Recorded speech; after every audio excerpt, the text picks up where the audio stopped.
Hey kids, comics. Silver-haired Bronze Age babe here, yakking about her comic book collection, and today talking about dollar comics. This style of comics came out from DC in late 1976 and carried on for several years, I think. Now, I wasn't buying or collecting comics at that time.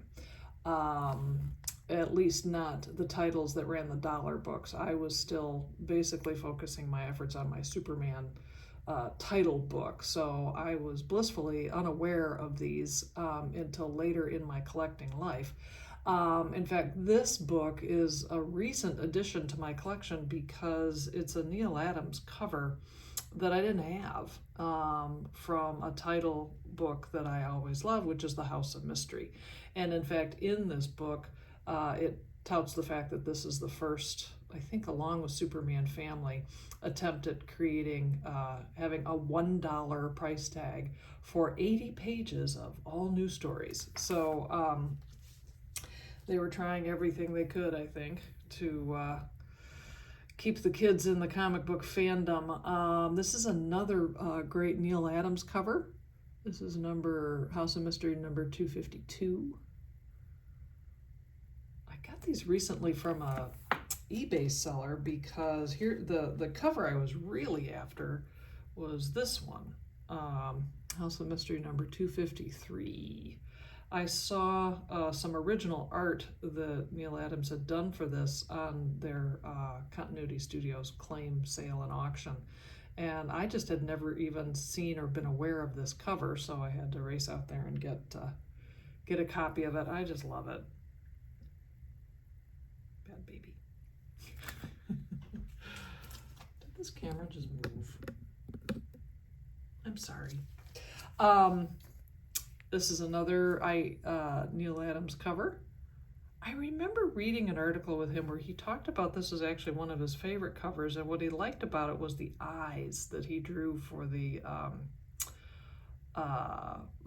sea monster there, because yes, indeed, the thing did eat his daddy. And so, Adams was like, sometimes one's favorite covers aren't what you expect. So now, interestingly, in that batch that I found from the eBay seller was this gem, another House of Mystery number 255, and that's a Bernie Wrightson cover. If they were going to start this new project of these, at the time, $1 was big money when you were out, other books were like, what, 35 cents, 35 cents. So they weren't stupid by hiring some really top-notch cover artists to kind of help move these books. I think that's fantastic.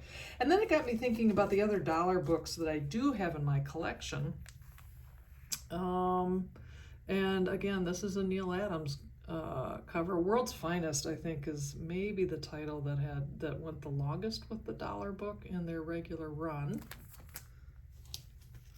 Now, I'm going to tell you that while I think the cover art is great, these mastheads are so ugly. It's kind of a shame because it just, from my perspective, it just kind of weighs down the rest of the cover. Now, I get why they did it, because they were still trying to make sales at newsstands. So if stuff was stacked up on top of each other, it's like, oh, hey, here's a magazine, which they love to call themselves, and we'll put the price big and all that kind of stuff. But I just don't think that whole masthead thing really works. By the way, what a compelling cover that is, eh? Another Neal Adams, one of his more famous covers. The orange and black lines on there, that's a repeating motif for some of his great Superman covers that he has. And so I'm all here for it. And then finally in my collection, a couple of the Swamp Thing reprints, the original Swamp Thing saga um, came out in dollar form as well. Oops.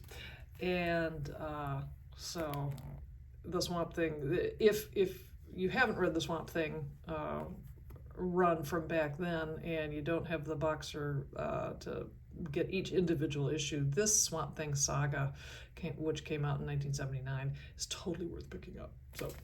So anyway, there you have it. There's a sampling of the dollar comics from 1977 from DC Comics. Well, thanks so much for stopping by. I'll see you next time.